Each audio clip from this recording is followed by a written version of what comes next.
The topic of discussion today is the movie War Games. And the movie War Games is about how a high school kid, a teenager, hacks into a government system and simulates World War III with the Soviets.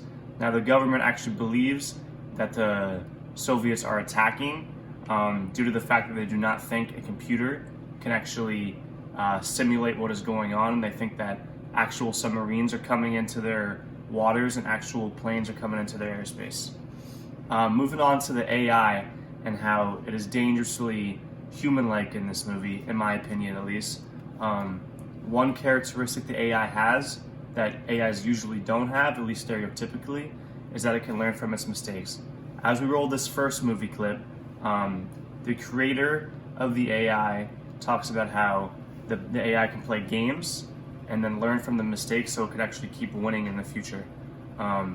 This is stereotypically distinguishes robots and humans because, the term a robot usually means that there's not really much room for improvement and you kind of act the same every time. However, the AI in this movie is extremely unique and in this sense human-like because of this characteristic. Moving on, I can bring in the Turing test to this argument, where the Turing test, a robot can pass the Turing test if it deceives a human into being a human, basically. Well, this technically isn't like Turing test; it is kind of similar because the AI deceives high-ranking government officials into thinking that the Soviets are actually attacking the United States, and deceives a high-ranking general into almost launching nuclear bombs into Russia and essentially destroying the world. As we roll the second clip here, this is another example of the AI learning at an incredible pace.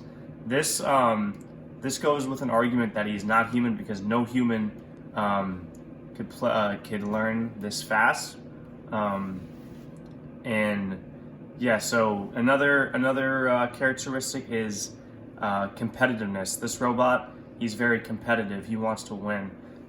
He asks questions in the beginning, like, "Would you want to play a game of tic-tac-toe with me?" As we've said before, he learns from his mistakes, and he wants to learn from his mistakes, utilize them, and beat the humans, and perfect his craft. Even though tic-tac-toe is an unwinnable game, it's the same thing with global thermonuclear war. He wants to go through every scenario to see how he can win. In the end, however, he finds out, thankfully, that no one can win because in a nuclear war, there are no winners due to mutually assured destruction. So 3 minutes.